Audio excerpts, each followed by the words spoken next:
नवंबर 21, 2025 Venezuela के president Nicolas Maduro वो dance करते हैं स्टूडेंट डे सेलिब्रेशन में। उन्हें नहीं पता है कि जनवरी 3 को क्या होने वाला है। यहाँ पर वो एक मैसेज पास करते हैं यूएस को, नो क्रेजी वॉर। उसके बाद दिसंबर 22, 2025 को वो रॉबर्ट के साथ डांस करते हैं एक इंडस्ट्रियल फेयर में, जहाँ पर मशीन और मोटर्स का एग्जीबिशन होता है।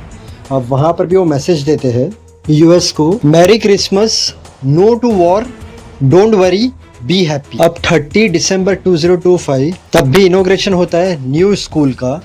वहाँ पर वो अपनी वाइफ के साथ डांस करते हैं, डायरेक्ट मैसेज देते हैं यूएस को डेट वो डरते नहीं हैं यूएस मिलिट्री के थ्रेट्स से। दिसंबर 30 को मदुरो ने डांस किया और जनवरी 3, 2026 अर्ली मॉर्निंग 2 बजे यूएस ने एयरक्राफ्ट भेजा, आर्मी भेजी, मदुरो और उनकी वाइफ को उठाया, यूएस लेकर आए। यूएस एक कंट्री में घुसती है, वहाँ के प्रेसिडेंट को उठाती है और लेकर आती है। इसे देखकर पूरी दुनिया हिल गई। बट यहाँ पर बहुत इंपॉर्टेंट बात है, वेनेजुएला के जो लोग हैं वो लोग सेलिब्रेट कर रहे थे। मैक्सिमम लोग सेलिब्रेट कर रहे थे, उनकी कंट्री के प्रेसिडेंट को उठाकर लेकर गए और उन्हें खुशी हो रही थी। तो ऐसा क्यों? और यूएस ने ऐसे अचानक अटैक क्यों किया और इतना बड़ा प्लान बनाया कि प्रेसिडेंट को उठा लिया? तो आज की जो कहानी है, आपने अलग अलग वीडियो देखे रहेंगे, टुकड़े में वीडियो देखे होंगे, बट मैं आपको कंप्लीट स्टोरी बताऊंगा आज। निकोलस मदुरो बस ड्राइवर से प्रेसिडेंट कैसे बने और प्रेसिडेंट बनने के बाद ऐसी क्या क्या चीज़ें हुई कि वहाँ की पब्लिक उन्हें हेट करने लगी। यूएस की लिस्ट में ये भाई साहब कैसे आए कि यूएस ने इतना बड़ा डिसीजन लिया। तो आज की कहानी बहुत इंटरेस्टिंग है, इतने भी मिस मत करना। मैं चालू करता हूँ आज का वीडियो।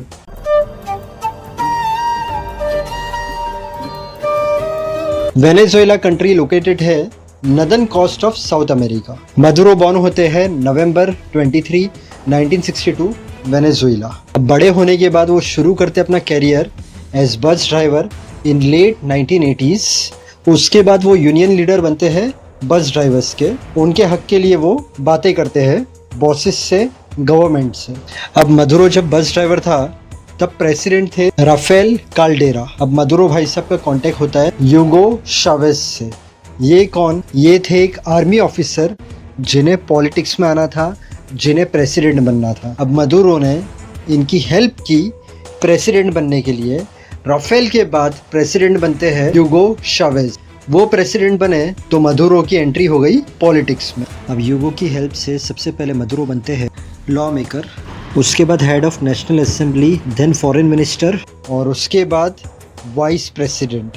यूगो ऑफ हुआ 2013 में और उसके बाद प्रेसिडेंट बना मदुरो। इसके प्रेसिडेंट बनने के पहले वेनेजुएला की कंडीशन फिर भी ठीक थी, बट इसके प्रेसिडेंट बनने के बाद ये बिहेव करने लगा लाइक डिक्टेटर। अब वेनेजुएला थी one of the most oil rich countries in the world. अब प्रेसिडेंट बनने के बाद पूरे ऑयल का कंट्रोल आ गया मदुरो के हाथ में। तो अब ऑयल बेचकर जो पैसे आते थे वो मदुरो अपने काम के लिए लगाता था, अपनी पावर और ऊपर करने के लिए लगाता था। वेनेजुएला के जो लोग थे वो लोग डॉलर्स नहीं कमाते थे, वो लोग कमाते थे वेनेजुएला मनी। अब जो चीज़ें बाहर से इंपोर्ट होती थी, फूड, मेडिसिन, मशीन्स, मशीन के पार्ट्स, उन्हें पे करने के लिए देना पड़ता था डॉलर्स आता था ऑयल बेचकर, उस पर था इसका कंट्रोल। मतलब डॉलर्स आया मदुरो के पास।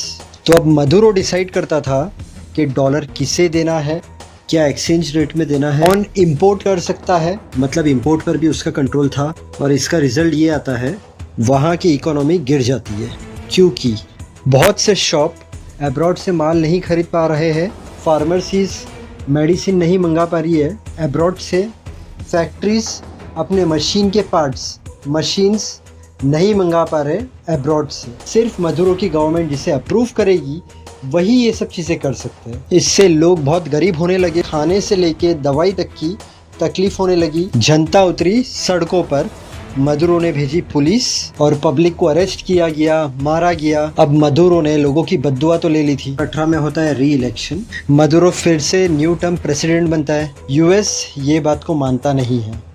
यूएस कहता है इलेक्शन वॉज स्टोलन, फेक था, इसने वोटों की चोरी की है और ये प्रेसिडेंट बना है। बस तब से वो यूएस की नज़र में आ गया था और यूएस ने स्टेप लेना चालू कर दिया। सबसे पहली स्टेप यूएस ने ली, वेनेजुएला गवर्नमेंट ज़्यादा पैसा कमाती है ऑयल से। अब ये जो गवर्नमेंट की ऑयल कंपनी थी उसे कहा जाता था PDVSA। वो जब तेल बेचती थी तो पैसा आता था मदुरो गवर्नमेंट के पास। अब यूएस ने बिज़नेस करना स्टॉप किया वेनेजुएला गवर्नमेंट के साथ, स्पेशली गवर्नमेंट की ऑयल कंपनी के साथ PDVSA। अब यूएस था बिगेस्ट बायर वेनेजुएला ऑयल का और अमेरिकन कंपनी ने बंद कर दिया ऑयल ख़रीदना। मदुरो के पास पैसे आने बंद हो गए। अब वेनेजुएला का ऑयल बहुत थिक होता है, हैवी होता है, उसे यूज़ करने के लिए स्पेशल लिक्विड्स और केमिकल चाहिए रहते हैं यूएस से, तो यूएस ने वो भी भेजना बंद कर दिया। तो अब यूएस ऑयल नहीं ख़रीद रहा है और केमिकल भी नहीं भेज रहा है, मतलब वेनेजुएला की हालत ख़राब होना चालू हो गई, स्पेशली मदुरो की। अब गवर्नमेंट को जब भी पैसे चाहिए तो वो लेती है बैंक से या अपने बॉन्ड्स बेचती है। वेनेजुएला गवर्नमेंट ये सब चीज़ें करती थी थ्रू यूएस बैंक, और यूएस ने अमेरिकन बैंक से कह दिया डैड बैंक या अमेरिकन पीपल किसी को भी अलाउड नहीं है कि वो वेनेजुएला गवर्नमेंट को किसी भी तरीके की लोन दे, किसी भी तरीके से पैसा दे।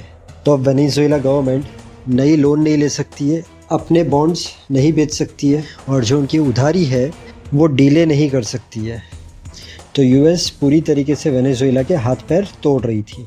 यूएस को बहुत ज़्यादा प्रेशर डालना था मदुरो की गवर्नमेंट पर। यूएस गवर्नमेंट ने कहा वेनेजुएला गवर्नमेंट की जो भी प्रॉपर्टी है यूएस में इज़ फ्रोज़न, मतलब वेनेजुएला गवर्नमेंट वो यूज़ नहीं कर सकती। इससे हुआ क्या, उनके जितने भी पैसे थे वेनेजुएला गवर्नमेंट के यूएस बैंक में वो लॉक हो गए। दूसरी कंपनी जो वेनेजुएला गवर्नमेंट को मदद करेगी उसे भी पनिश किया जाएगा। तो बाहर की कंपनी भी डर रही थी, मतलब दूसरी कंट्री की कंपनी भी डर रही थी वेनेजुएला को मदद करने के लिए। उसके बाद यूएस कहता है कि मदुरो हेल्प कर रहा है ड्रग्स कार्टेल को। Drugs cartel group of people, gang who make, sell and smuggle illegal drugs. तो यूएस ने कहा ये ड्रग कार्टेल को हेल्प कर रहा है और जो पैसे इसके पास आ रहे हैं उसे वो उसके पावर के लिए यूज़ कर रहा है। इसके बाद यूएस आरोप लगाती है मदुरो पर नार्को टेररिज्म का, कि वो ड्रग गैंग्स को तो हेल्प करता है, साथ में टेरर ग्रुप को भी हेल्प करता है। इसके थ्रू उससे पैसे भी मिलते हैं और वेपन्स भी मिलती है, गन्स वगैरह भी मिलती है। और सबसे मेन रीज़न यही था नार्को टेररिज्म, प्लस यूएस को वेनेजुएला के लोगों के बारे में भी सब चीज़ें पता थी, जो वहाँ की पब्लिक इतने सालों से सफ़र कर रही है। तो यूएस ने डिसीज़न लिया कि अब इसे पकड़ना पड़ेगा। जनवरी 3, 2026 अर्ली मॉर्निंग 2 o'clock ऑपरेशन चालू किया गया। डेल्टा फोर्स एयरक्राफ्ट पहुंची इसके पास, सुबह में 4 बजे हस्बैंड वाइफ को पकड़ा और यूएस लेकर आए। यहाँ से इसको उठा के यूएस लेके गए और यहाँ पर वेनेजुएला की पब्लिक खुश हो गई। देखिए video. I'm Venezuelan and let me tell you something. This is the happiest day of my life. They have massacred us, intimidated us, humiliated us. And today we finally recover hope. It's been 25 years of dictatorship. How can you defend that? They have forced more than 8 million Venezuelans to flee the country, including me. And I'm not going to let anyone to tell me that this is not good for us. This is the best thing that could happen to Venezuela. This is what all Venezuelans want. आप देखिए ये video.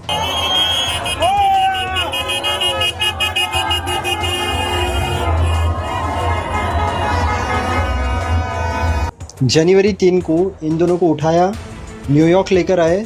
जनवरी 5 को इनको New York की court में लेकर गए।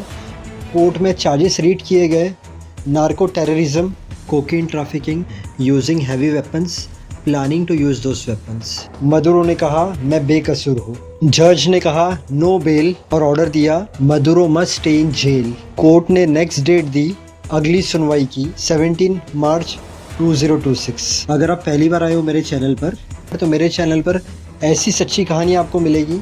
Suspense, mystery, horror, time traveller, actors की लाइफ स्टोरी, पॉलिटिशियन की लाइफ स्टोरी, सिंगर की लाइफ स्टोरी। अगर आप बिग बॉस के फ़ैन हो तो मेरे चैनल पर आपको सभी बिग बॉस कंटेस्टेंट की लाइफ स्टोरी मिलेगी। जब भी आपके पास टाइम हो मेरे चैनल पर विजिट करना और ये सब सच्ची कहानियाँ देखना। अगर आज का वीडियो पसंद आया तो वीडियो को लाइक करना, चैनल को सब्सक्राइब करना। Thank you so much. God bless and wish you a very happy life.